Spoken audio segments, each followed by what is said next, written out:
ایک بڑا پیارا جملہ یاد آیا ہے شاہ ولی اللہ دہلوی کا،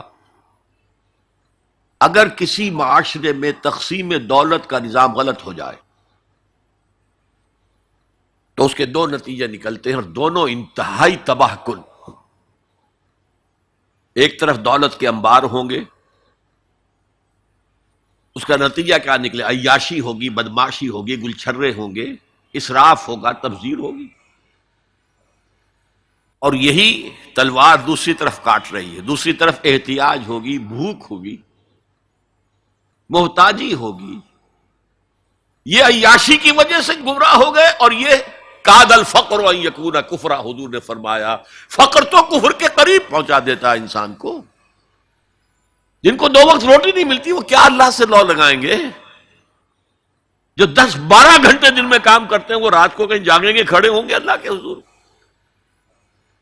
شاہ صاحب کہتے ہیں کہ یہ جو طبقہ پیدا ہوتا ہے غرباء کا، یہ انسانوں کی شکل میں حیوان بن جاتے ہیں، لدو اونٹ، بار برداری کے جانور، کولو کے بیل، وہ انسان نہیں رہتے۔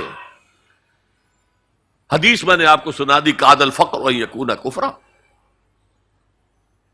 تو اس انقلاب کو برپا کرنے کے لیے، اور یہ میں آپ سے عرض کر دوں، تاریخ انسانی کا عظیم ترین انقلاب وہ ہے جو محمد نے برپا کیا صلی اللہ علیہ وسلم، اور یہ میری بات نہیں ہے۔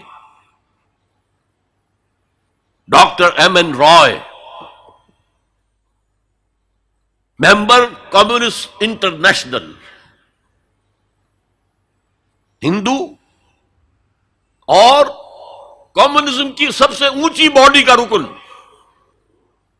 1920 میں بولشوک ریولوشن کے 3 سال بعد 1917 میں انقلاب آیا تھا، ایک لیکچر دیا ہے لاہور میں، بریڈلا ہال میں، دی ہسٹوریکل رول آف اسلام، اور اس نے کہا عظیم ترین انقلاب وہ تھا تاریخ انسانی کا جو محمد نے برپا کیا، because he was a revolutionary, he knew what a revolution means. کہا عظیم ترین انقلاب وہ ہے جو محمد نے برپا کیا۔ یہ 1920 کی بات ہے، اور میں جب پچھلی مرتبہ آیا تھا 1991 میں تو معلوم ہوا تھا کہ یہ جو بمبئی کہتے تھے، ممبئی اب آپ کہتے ہیں، اس کا کوئی پبلشر اس کتاب کو شائع کرتا ہے، ہسٹوریکل رول آف اسلام۔ اچھا، یہ تو ہوا 20ویں صدی کے شروع سے 20واں سال۔ اس کے اختتام سے 20 سال پہلے کتاب لکھی گئی، دی 100۔ یہ ہندوستان کا ہے ایم این رائے، اور وہ مینہٹن کا رہنے والا ڈاکٹر مائیکل ہارٹ۔ اور دی 100 کیا ہے کتاب؟ A selection and gradation of the most influential personalities of human history. 100 آدمی چن لیے تاریخ انسانی کے عظیم ترین، جنہوں نے تاریخ کے دھارے کے رخ کو موڑا ہے۔ عام آدمی تو تاریخ کے رخ کے اندر بہہ جاتے ہیں، جو رخ ہے چلو تم ادھر کو ہواؤ جدھر کی۔